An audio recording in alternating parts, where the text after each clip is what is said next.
to 63 fake paintings. Gisele set out on a journey that would take her from that garage in Queens to the back rooms of some of the glitziest galleries in the world. It would open up even bigger questions about the winners and losers in this massive multi-million-dollar scam. Gisele takes the story from here.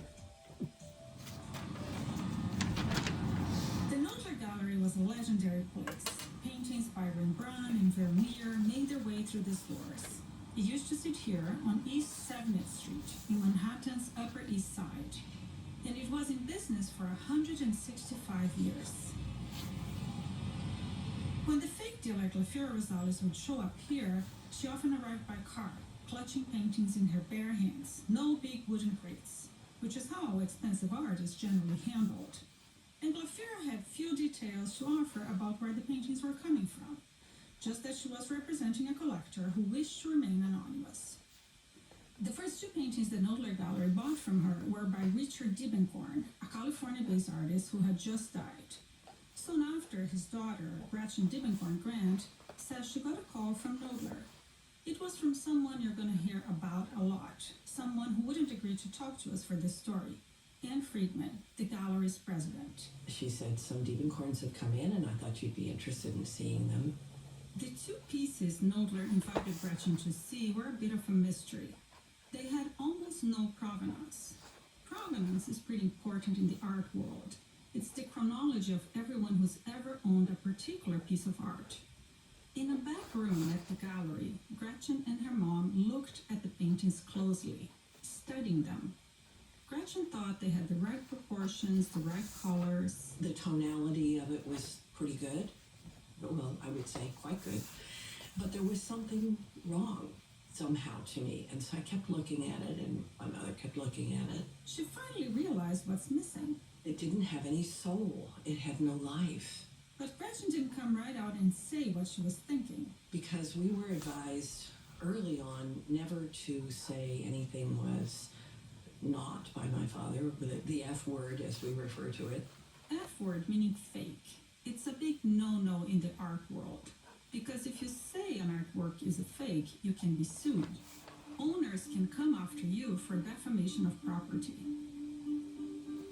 Even though she didn't use the F word, Gretchen says she made her uncertainty about the paintings clear to the gallery's president, Anne Friedman.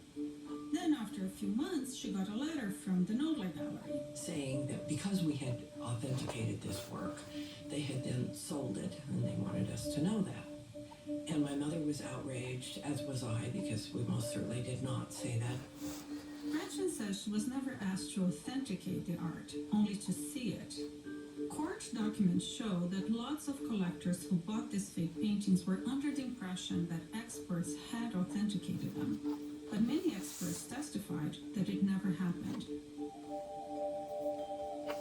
So what became of those paintings Gretchen looked at? For that, we head to Manhattan's Upper West Side to meet Bernard Kruger. Bernard's a doctor. He lives in an apartment with his wife, 2 kids, their dog Molly, and a lot of art. Bernard has been a lifelong fan of Richard Diebenkorn. You know, I was always attracted to the underpainting, the color feels, the subtleness of it, and the collage. I like collage. He saw several Diebenkorn exhibitions at the Nodler Gallery. He wanted to buy some of his pieces, but it wasn't easy. I would go to Nodler, and, you'd have to beg her to buy a Diebenkorn. He's talking about Anne Friedman. She was a tough gatekeeper. She was absolutely nasty about it, and if you weren't somebody that she cared about, she wouldn't let you buy one. Why not? Well, because this is how she gave out her favors. And finally she let me buy one. I never got a choice of one. She never would let me buy the best. He says it was like this for years, always courting Anne Friedman, begging to buy. Then, in 1994, things changed. Suddenly he gets a call. Anne tells him that Nodler has 2 pieces available for him to see. Those same Diebenkorns Gretchen and her mom looked at months earlier. Or I think I paid $84 or $75, and by then I checked. He actually paid $95,000 for it, about $30,000 less than the last Diebenkorn he had bought. I asked him, didn't you think it was strange? All of a sudden, a Diebenkorn is coming our way so easily and at such a good price? I thought it was great. Finally, I'm getting a good deal on a Diebenkorn. Nodler was getting a good deal too. Court records show that the gallery made $45,000 on Bernard's fake Diebenkorn, a profit margin of 90%. That's way above the industry average, which is more like 20 to 30%. Throughout the years, as Nodler buys more and more of the fakes, its profit margin skyrockets. In some cases, the gallery sold paintings for more than 10 times what it paid to the dealer, Glafira Rosales. I learned that in 2003, the International Foundation for Art Research, or IFAR, analyzed one of the Pollocks that came from Glafira. It could not confirm the painting was legitimate. Nodler knew about this, but continued buying pieces from her anyway. Court records revealed that between 1994 and 2011, the fakes were the only thing keeping the Nodler gallery profitable. The business made about $30 million over that period. But take away the fakes, and it would have been more than $3 million in the hole.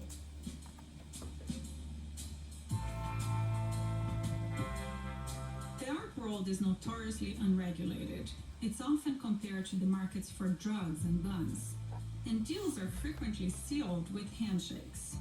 Still, there are best practices, tried and true methods that galleries use to ensure that the artwork they're selling is legit. To talk about how it's supposed to work, I turned to one of the most prominent art dealers in the country. Everything smells of wood here. That's me burning incense. Meet the metaphysical Mark Glimsher. I'm so... crystals. Oh my god. I'm way past New Age, okay? This is about enlightenment, am I right? I mean, what else is the art world about? Mark is the president of Pace Gallery. It's one of the largest galleries in New York City. It was founded by his dad in 1960. Pace represents one of the giants of American art, Mark Rothko. Still, it's not like the gallery has his paintings sitting on shelves. They are extremely rare. But it seems it's my lucky day. So do you have a Rothko available? Yes, I do. You do? Strangely enough. Could we see it? No, Why? I'm sorry. Why not? Because I'm only allowed to offer it to one person, and that person's waiting. Oh, but we're not going to buy it. We're just pretending. I know. Can you describe the painting or tell us what it is? Good question. Can I do that? Well, he can't. All Mark can say is it's owned by someone famous. That famous owner does not want anyone to know that this painting is for sale.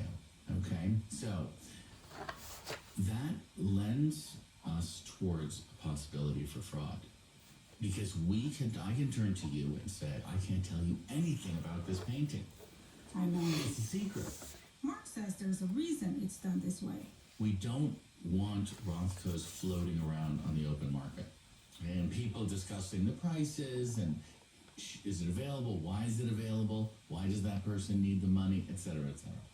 We're a business where being the first or only person to be offered that painting is very important to the value of that painting. This is part of how art dealers create excitement and control prices. They don't offer them to just anybody. We should be able to offer it to one person and sell it. Mark says trusted collectors are the ones who get to buy the best work, no one else. People like me don't get to just walk in off the streets and buy a Rothko. But that's exactly what happened at Nodler. One collector walked into the gallery for the first time and was offered a Rothko and a Pollock. He bought the Rothko. It was fake. Mark's tight-lipped about his Rothko, but after some prodding, he does tell me the price. More than $100 million. Even though buyers might not have all the information they would like, Mark says there aren't basic safeguards to make sure people are getting what they pay for. So we say your painting's been included in the catalog resume. We show you that's in the catalog resume. The catalog resume is like the artist's Bible. It has all of his or her works that are believed to be authentic. In the case of the fakes, Knoedler and Julian Weissman were selling works without that. Buyers had no proof that William de Kooning, Mark Rothko, or Robert Motherwell had ever created the paintings they were paying millions for. There's another way paintings are authenticated. You can't tell me who's selling it. No. Can you give me some documentation of provenance? I can definitely give you the documentation of the provenance, but the last entry is going to say private collection, New York. Perfect provenance should trace ownership of a painting all the way back to the artist's studio, proving that it's authentic. But holes in provenance are common, so it looks like I'm going to this in the dark. You're going to be a little bit in the dark. The collectors who bought all those fake paintings were completely in the dark, because the works had almost zero provenance and nothing in a catalog resume. Those collectors should have been more skeptical, but so should the galleries. They bought masterpiece after masterpiece that supposedly came from a single anonymous collector. What collector has dozens of masterpieces of unknown origin? I spoke to several experts who say that after years of buying up mysterious works, the galleries should have realized it was too good to be true. If you had been in that situation, would you have bought those paintings? No, never. If people that are in this market Right. commit some kind of wrongdoing Yes, in the practice of your profession, absolutely. don't you think they should be punished for it? Yes, Do you think they were? probably not. You know, we are in a business of trust, and I think that if you break trust and do not assume immediately 100% responsibility, there's nothing worse than that in the art business. There can be no greater crime.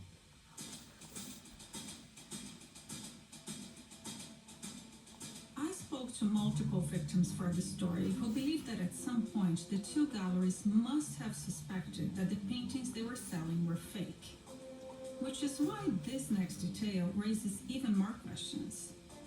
John Howard says a few months after he bought that fake de Kooning, he got a call from Knoedler's president, Anne Friedman.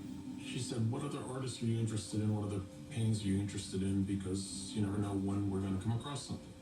John says he told her about one artist he loves, American abstract painter Robert Motherwell. There's a series of paintings that he did called the Spanish Elegy series, which are beautiful paintings. And they're large format ones and small ones. And I said, I know the small ones are rarer, but I'd really be interested in the small format Spanish Elegy painting. Then about 6 months later, John says Anne calls him again. And she goes, "John Howard, I don't know," I remember this expression, "I don't know what lucky star you live under, but guess what I have in my hands?" You know, and I pause and I think and I go, "A small format Spanish Elegy painting?" And she goes, "Exactly. Can you come on Saturday to see it?" But when John sees the painting, he doesn't like it and decides to pass. That extremely rare Motherwell also turned out to be fake. That fake painting came from Glafira Rosales. We don't know if Anne Friedman asked Glafira for it specifically, but prosecutors did find that on multiple occasions, gallery employees went to Glafira to request specific, hard-to-find works. We'll learn more about that after the break, when we sit down with Anne Friedman's lawyer, Luke Nikas. The document production that Knoedler made in this case was thousands and thousands and thousands of pages of research and memos and Research letters on what? on the story. So But it was all fake. What kind of research was that? sure. That's coming up on Reveal.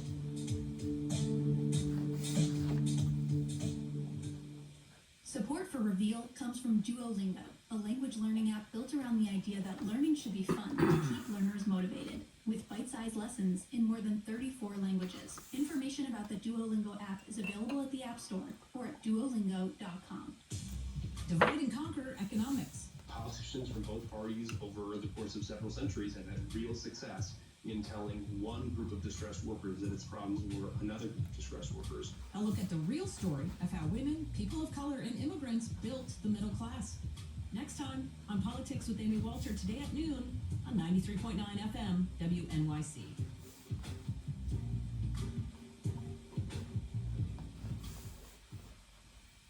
WNYC is supported by 13, presenting great performances, Broadway's best. Streaming now is singer and actress Lea Salonga in concert, now on pbs.org/Broadway on PBS and the PBS Video app. I'm Peter Sagal. Join us this week as we talk to Bryan Cranston and Rami Youssef and welcome the return of Maeve Higgins' pet tortoise. It's the news quiz from NPR. Now heard an hour earlier, today at 3 on 93.9 FM. From the Center for Investigative Reporting and PRX, this is Reveal. I'm Al Letson. Today on the show, we're investigating the biggest art fraud in modern U.S. history. 63 fake paintings totaling more than $80 million. Dozens of collectors were caught up in the scheme. The question we're asking, how did this happen? How did two well-respected New York galleries, Julian Weissman Fine Art and Nobler Gallery, resell fake painting after fake painting for 15 straight years? Where we left off, collector John Howard had just passed on buying a Spanish elegy painting from American artist Robert Motherwell. That painting will go on to expose the whole fraud. Reporter Gisele Rigatao picks up the story with what happens next. Earlier, I described a catalog resume as a Bible of an artist's work. Everything an artist has ever done should be in there. Putting one together is like a treasure hunt. You have to go around the country, the world, examining each and every work that may have been done by an artist. And you try to determine whether pieces are real or fake. That's what Jack Flam was doing in the early 2000s. He's the president of the Daedalus Foundation, an organization that promotes modern art. Jack and his team were building the catalog resume for Motherwell's work. And they got their eyes on a black and white painting with exaggerated drip marks. There was something off about the painting. Among other things, it was severely warped. I've never seen a Motherwell painting so warped. That piece was from the gallery Julian Weissman Fine Art. Later, they see a piece from the Nodler Gallery. It was out of balance. The contours were too clean. There were a whole series of compositional factors that didn't look right. So the committee decides they need to look at these paintings together. They gather images of 7 different Motherwells. 4 came from Nodler and 3 from Julian Weissman. Seeing them together, they didn't look right. 6 of them were dated 1953 on the back, and one is dated 1955. But the curious thing is that they were signed almost exactly the same way. In other words, there was a kind of, almost like a template that somebody was following. At that point, Jack turns to the group and asks, "So, do you think they're fake?"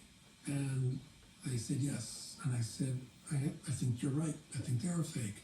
They felt they had to act right away. The very first thing we did was we called Anne Friedman, The president of the Nodler Gallery. thinking we're doing her a big favor, because if she's dealing with fake paintings, she should know it. But when Anne came to meet them, Jack says it was clear she didn't see it as a favor. Instead of saying, "Wow, thanks so much for letting us know," she started arguing with us. Jack starts suspecting that the problem might be bigger than a few fake Motherwells, so he reaches out to art experts who've seen all their paintings sold to the galleries by Glafira Rosales. She's the woman who would eventually be convicted for selling all the fake paintings to the galleries. And they all told me that they had harbored suspicions for a long time about those paintings.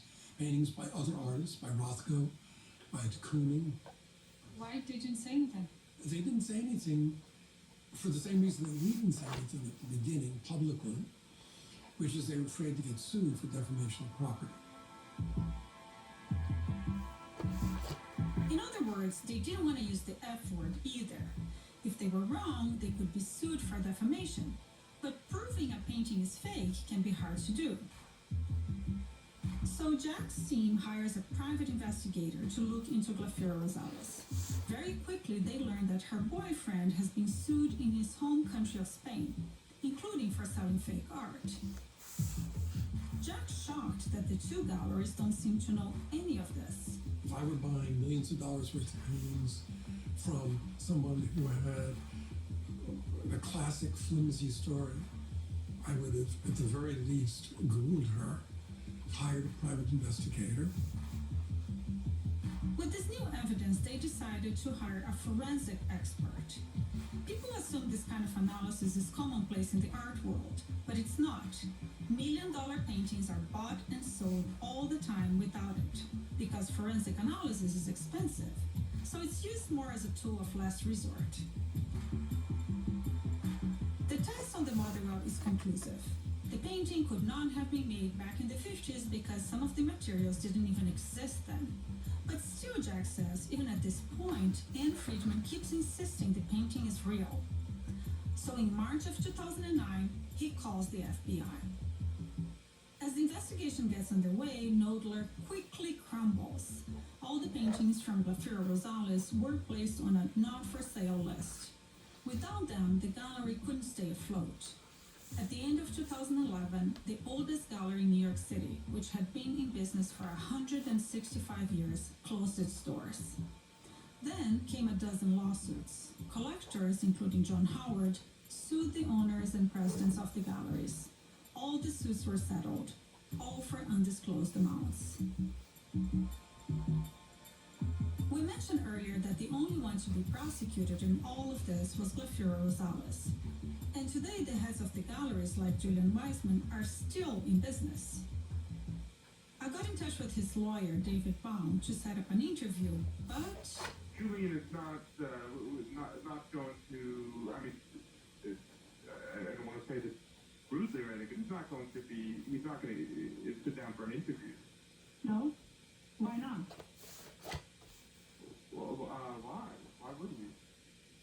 I explained that I wanted to give Julian a chance to tell his side of the story. David told me his client was a victim too, who, just like the collectors, was scammed by Glafira Rosales. As far as we're concerned, this is sort of behind us. You know, it would be nice for this story to go away rather than people continuing to bring it up. But there is a reason I'm bringing it up. Without the galleries, collectors never would have bought these fakes in the first place. Clients trusted Julian Weissman and the Knoedler Gallery to get this right. So how did they get it so completely wrong? The former owner of Knoedler, Michael Hammer, also wouldn't talk to me. He still owns another gallery called the Hammer Galleries. It's just a few blocks away from a new gallery called Friedman Art. Anne Friedman, the former president of Knoedler, is still selling art too. This exhibition is a celebration. Here she is in a promotional video for the gallery. I mentioned earlier that Anne wouldn't agree to be interviewed for this story, but I did manage to sit down with her lawyer, Luke Nikas. I met him at his office on Madison Avenue. 1, 2, 3. The first thing that caught my attention was his art. Tell me, what do you have here? So there are 3 paintings.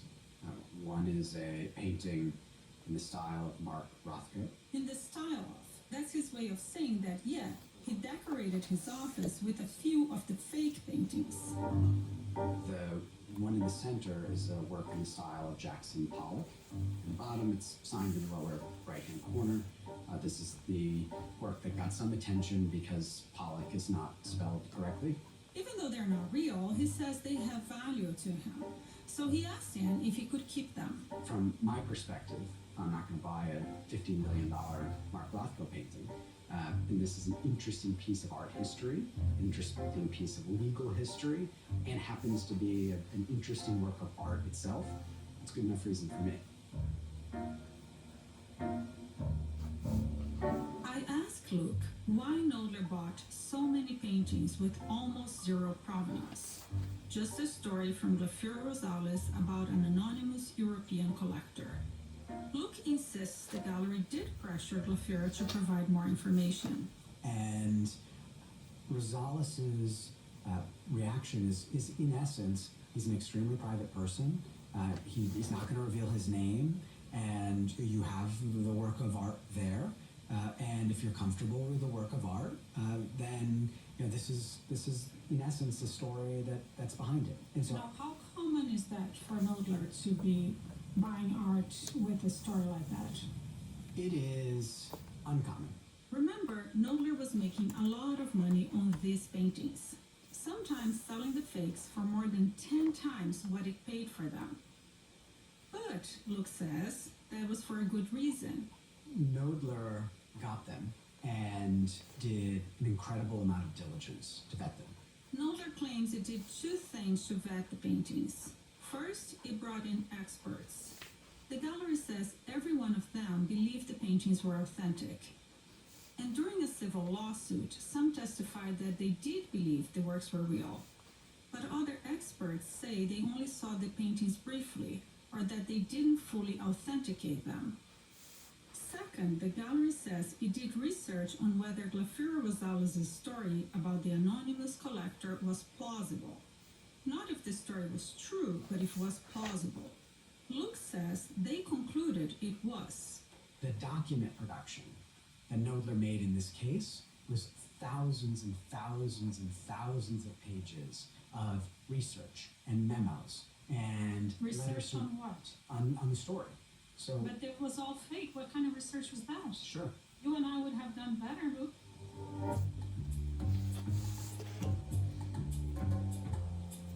I spent months examining court documents and found a letter that hasn't been reported on before. It's from then U.S. Attorney Preet Bharara to the judge who was sentencing Glafira Rosales for her role in all this. Glafira has been silent about the fraud and wouldn't agree to be interviewed for the story. But Bharara's letter is a window into what she told prosecutors. Glafira alleges that gallery employees eagerly demanded hard-to-obtain works from famous artists without ever questioning where they came from.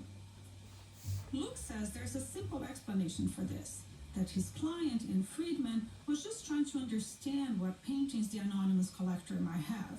When you look over the course of the entire 14 years, Glafira was very careful about what she brought to the gallery. She'd bring one work a year. She'd bring two works a year. She would never say completely what was in the collection beyond that. And the way she did that meant that she didn't create the kind of red flags that are easy to see when you look at this today backwards. Bharara's letter also says Glafira told investigators that employees at the two galleries helped come up with fake provenance. Luke sees this differently. He says Nodler was just trying to establish provenance. Employees were doing their due diligence. And he says, without meaning to, that research ended up making the fake paintings even more attractive to collectors. But ultimately, this information sold works that were fake. And so, did we mean for that to happen? I think they'd say absolutely not. But did that happen? Of course it did. I tried reaching out to Preet Bharara about that letter, but I never heard back. However, I did manage to track down the lead federal prosecutor in the art fraud case, Jason Hernandez. This was a difficult case. Jason spent years investigating the fake art scheme when he worked at the U.S. Attorney's Office. I asked him why the galleries were never indicted. He says it's because cases like this are tricky, that it's hard to prove the galleries were intentionally selling fake art. The burden in a criminal case is extremely high. You have to prove that someone set out to defraud another person beyond a reasonable doubt. You got to convince 12 people of that. Jason is careful while he talks to me. He will only reveal so much about the case. One thing he does say is that while one can argue that the galleries acted carelessly, that isn't enough to charge them with a crime. Ultimately, a decision was made not to bring a criminal charge because you have to be able to prove an intent to defraud beyond a reasonable doubt. Did you agree with that decision? I'm not going to comment on any of our internal decision making. That's not something that's public. Given the other information in the case, it's inexplicable why the prosecution did not go forward. John Laurer is a former federal prosecutor in New York City and partner at a national law firm. I wanted his opinion on the case. I've seen cases with much less evidence get convictions. Much less. John was not involved directly in the case. He says there's a bias that the art world is made up of wealthy people who can take care of themselves. But he says all victims deserve justice. And he thinks this case doesn't just matter to the people directly involved, but to anyone who cares about art.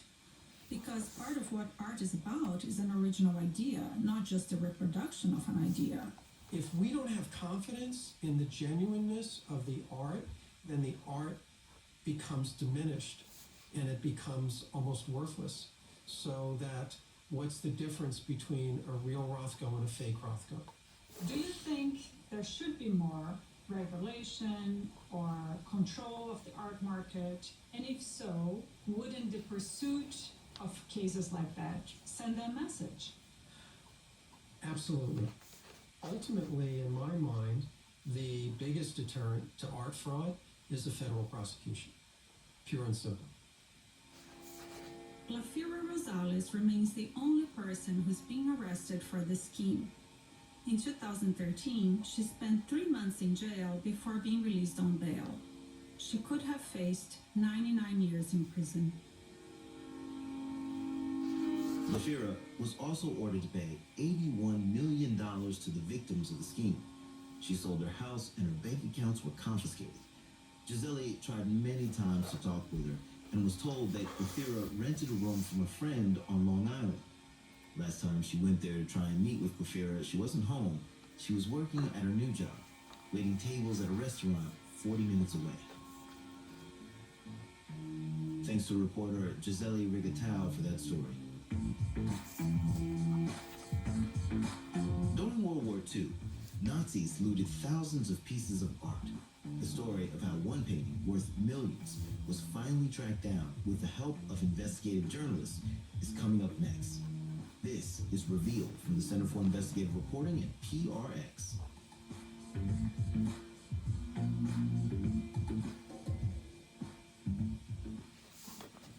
Support for Reveal comes from Duolingo, a language learning app built around the idea that learning should be fun. With more than 34 languages, including endangered languages. More information about the Duolingo app is available at the App Store or duolingo.com. I'm Audie Cornish from Consider This, a new NPR podcast. We bring you the news you need to know, including local stories from WNYC. Make quick sense of the day's news. Listen to Consider This from NPR and WNYC.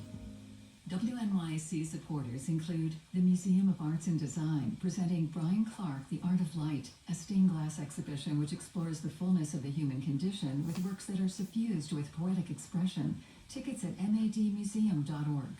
Leadership funding for WNYC is provided by the Jerome L. Green Foundation, a proud supporter of New York City's major cultural institutions. This is WNYC 93.9 FM and AM 820, NPR News and the New York Conversation.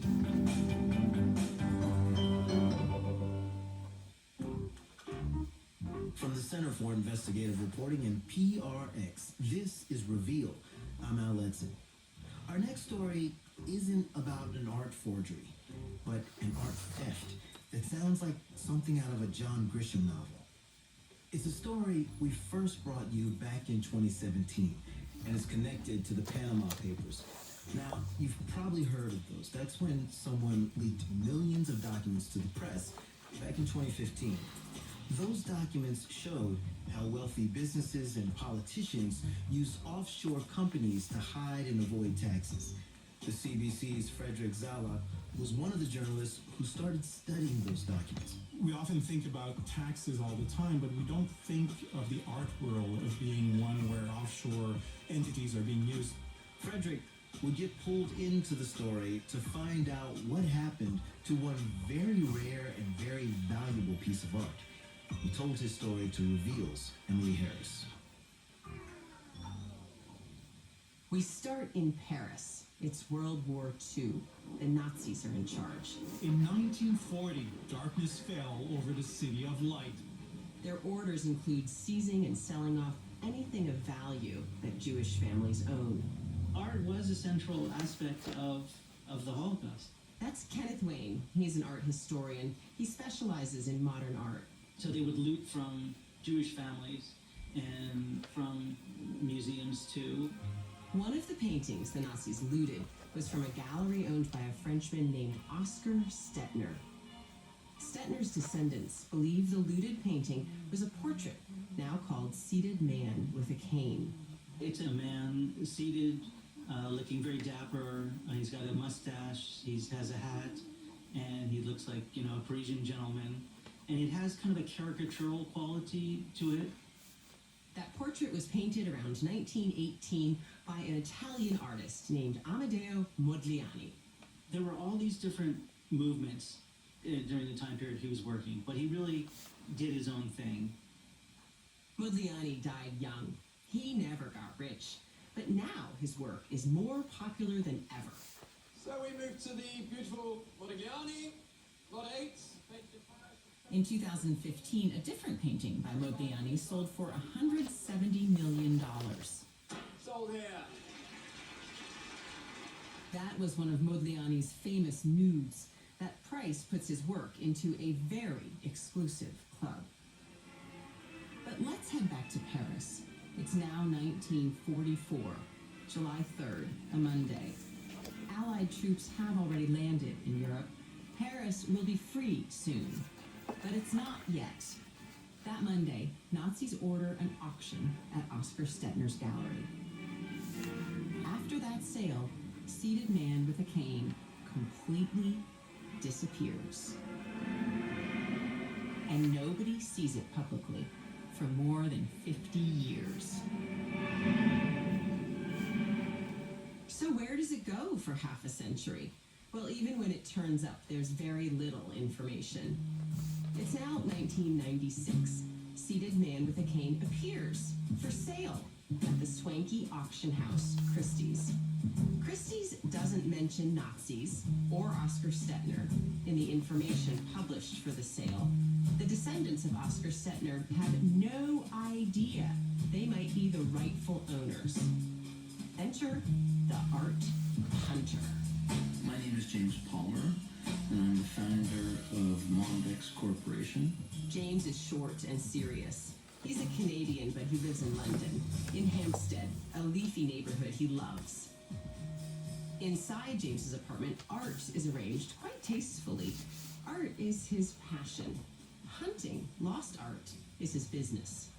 Our company is in the business of helping clients recover looted assets, and in particular, art that was looted during the Second World War. Around 2009, James and his team are searching French archives for information about a completely different case.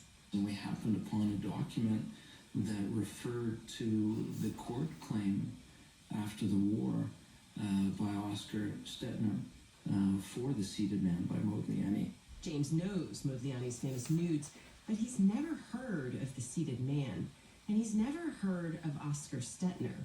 So why the big fuss about these old French court documents? Because they tell him there is a looted painting out there, and he is going to find it. The papers show that Oscar Stettner went to court after the war to get the painting back. And actually won that court case and won an order for that painting to be returned. But he never got it back.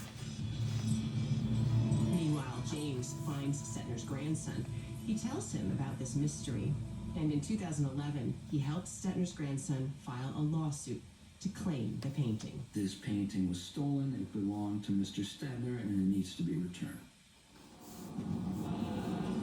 And this is where the fight over the painting goes around and around in circles. Manhattan Civil Court. Fast forward now to April 2016. The Panama Papers hit headlines all over the world. Here's Canadian Broadcasting Corporation journalist Frederick Zalak again. On this edition of The Fifth Estate, stolen treasures. Reporters collaborating on the Panama Papers first find emails about the missing painting. Then they dig deeper. This case has multiple moving parts. That's New York lawyer Philip Landrigan. He's done commercial law for 35 years. I wouldn't say that I'm an art lawyer. I prepare cases for trial. His favorite part of the job is appearing in court. He represents Oscar Stettner's grandson trying to get the painting. They sued an extremely wealthy, big art-dealing family named Namad. One Namad's son owns a gallery that had tried to sell Seated Man with a Cane a couple of years before. But the Namads fight back in court. The very first paper they file, in fact, the very first line written in their defense, says to Oscar Stettner's grandson, "You're suing the wrong people." This is where the Panama Papers make the difference. The Namads argue that a company called the International Art Center, or IAC, owns and controls the painting. Philip Landrigan doesn't buy it. We don't believe that there's any distinction between IAC and the Nomads because the company is not operated under normal corporate formalities. The IAC was actually created by that Panama firm that specializes in shell companies, the firm whose documents were leaked. And deep inside their 11 million records, reporters find evidence that the Namads own the IAC. So it appears they own the Modigliani painting, Seated Man. In court, there was a big debate about, well, no, it's not the Namads. They don't own the painting. You know, they have nothing to do with it. And yet, in the Panama Papers, we could see that the ownership of the shell company was directly the Namad family. It was black and white there. So Frederick takes that proof to the Namads' lawyer, Richard Golub. Here's that interview from Frederick's CBC report in 2016. So we have obtained internal documents of the International Art Center. Have you public records? No, actually, internal documents that show, for example, that the ownership of International Art Center is Mr. Namad's 100% shareholder. Right. So Mr. Namad and IAC are one and the same. No, they're not. That's your point of view. But that's irrelevant. Whoever owns IAC is irrelevant. The person who owns the company that that's your point of view. Well, it's not my point of view. It's documents. I don't know what the document says, and it doesn't matter what the document says. That document may be superseded. I don't know what that document means, and I don't know where you got it. And it doesn't mean anything. The question here. No, I'd like to know that. We don't go. The interview's over. We don't do that. The interview's over. There's nothing else to say. I'm not going to. I told you before. There's nothing else I'm going to say because who owns IAC is about as relevant to this as who's living on Pluto. I want to talk with Richard Golub further, but he declines. The lawyer on the other side, representing Oscar Stettner's grandson, says the Panama Papers prove his allegations against the Namads. We allege that they were the alter ego, but we didn't have the documentary evidence that the Panama Papers provided. Specifically, the stock certificate showing that David Nomad was the sole shareholder. Still, CBC reporters want to know more. Producer Rana Syed finds a connection that blows her away. The man who bought the painting at the Nazi auction kept it all those years. His daughter and grandson sold it through Christie's to the Namads. It just seemed too much of a coincidence that the surname was the same as the seller of the painting in 1996 to Christie's. Other reporters are also hot on the trail. A French TV crew manages to film the painting inside the tax-free warehouse in Switzerland where the Namads stashed it away. And that crew records something no one has ever seen publicly before. Before the painting was put back in place, the handlers turned it around. On the back, you can see a label from the Venice Biennale Art Show from 1930. There's a space for owner, and it's scratched out, and the address below is scratched out. But when you look at it closely, when the French team had some experts look at it, you could make out from the bits that are still there that the likely name that was there was Stettner. For the art hunter, James Palmer, this seals the deal. Lo and behold, there's Oscar Stettner's name and address. That was stunning information. But it's still not enough to end the hard-fought court case. It does raise new questions. Did Christie's know the painting's full history? Or did it hide information when the Namads bought it in 1996? The grandson's lawyer says this. Their provenance in the 1996 catalog is demonstrably false. Christie's has said that it reviewed 10,000 documents and could not find any more records of the painting's history. It's now been more than 70 years since seated man with a cane was looted by the Nazis. The Namad family has fought for years to dismiss the lawsuit, but New York State Appeals Court has ruled it can go forward. And James Palmer, the art detective, says he's just found new evidence he believes will be important in that trial. He found a photo of the painting in a French archive with this note from the 1950s. Modigliani, stolen, sought in America.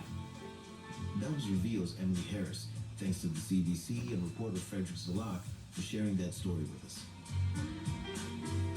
Brett Myers and Suzanne Reber edited today's show. Gisele Rigatao and Emily Harris produced the show with help from Janet Babbitt. Thanks to Mark Scheffler, Miguel Macias, Victoria Burnett, and Deborah Solomon for help with the story about Art Troll. It was supported in part by a grant from the Professional Staff Congress and the City University of New York. And thanks to CBC Radio Canada for partnering on the story about looted artwork. Thanks also to Le Monde, NDR, and ICIJ for production assistance with that story. Our production manager is Amy Mustafa. Original score and sound design by the dynamic duo, Jay Breezy, Mr. Jim Briggs, and Fernando, my man, Yo Aruda. They had help this week from Brett Simpson, Najib Amini, Sandra Lopez Monsalve, Claire C. Note Mullen, Catherine Raimondo, and Kat Shookman. Our digital producer is Sarah Merck. Our CEO is Chris Scharfenberg. Matt Thompson is our editor-in-chief. Our executive producer is Kevin Sullivan. Our theme music is by Camarada, Lightning. Support for Reveal is provided by the Reva and David Logan Foundation, the John D. and Catherine T. MacArthur Foundation, the Jonathan Logan Family Foundation, the Ford Foundation, the Heising Simons Foundation, the Democracy Fund, and the Ethics and Excellence in Journalism Foundation. Reveal is a co-production of the Center for Investigative Reporting and PRX. I'm Al Letson, and remember, there is always more to the story.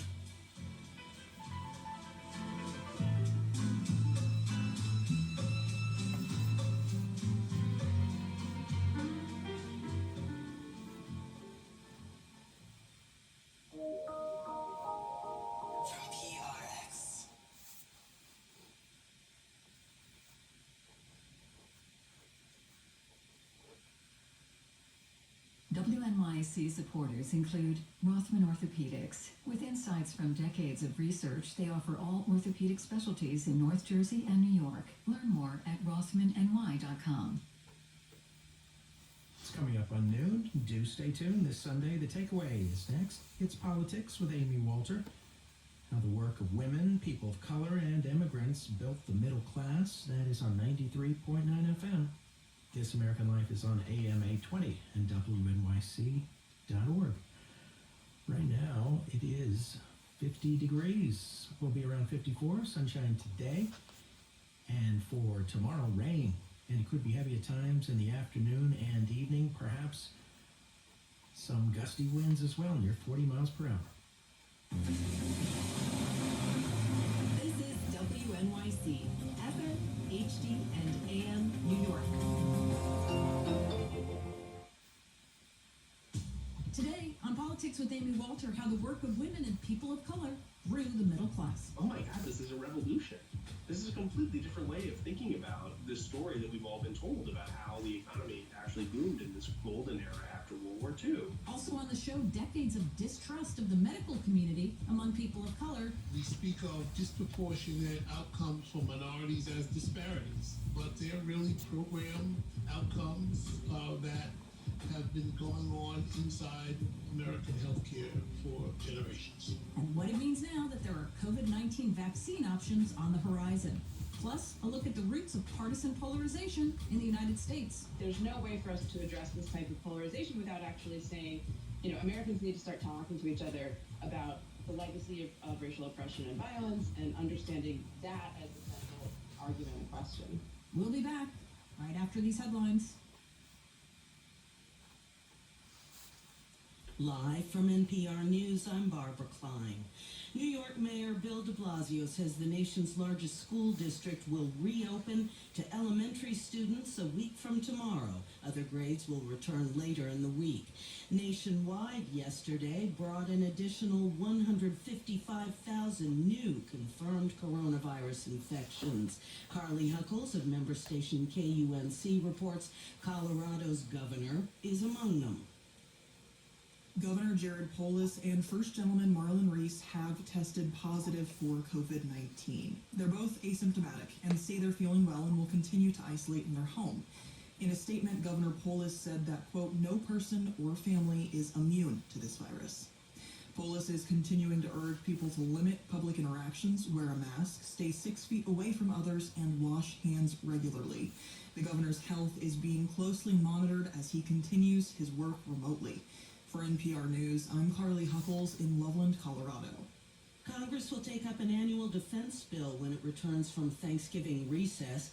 NPR's Claudia Grisales reports President Trump has threatened to veto the measure over a provision to rename bases carrying the names of Confederate officers. The National Defense Authorization Act is known for drawing bipartisan approval year after year, but it may hit a roadblock this year. The House and Senate passed their own versions of the defense bill, and now lawmakers must reach an agreement on a final proposal to send to President Trump's desk. But Trump has said he won't sign off if the bill carries a provision to remove Confederate names and symbols from military installations. Both versions of the bill include the plan, and it's not clear if Republicans will stay on board to keep it that way.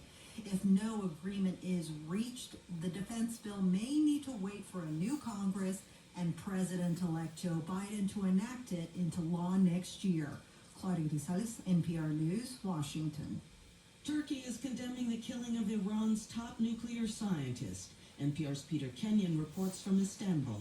The Foreign Ministry in Ankara issued a statement saying, "We condemn this heinous murder," and extended condolences to the family of Mohsen Fakhrizadeh, who was gunned down Friday.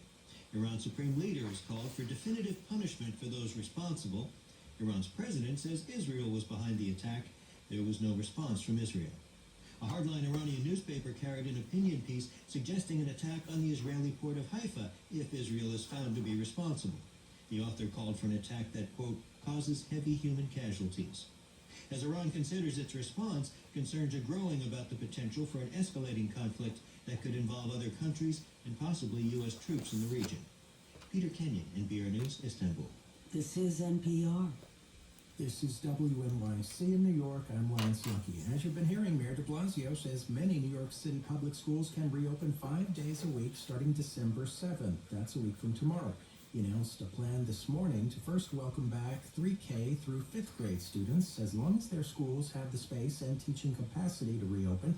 Special needs students in District 75 can return on December 10th. The mayor did not announce a return day for middle and high school students. They'll continue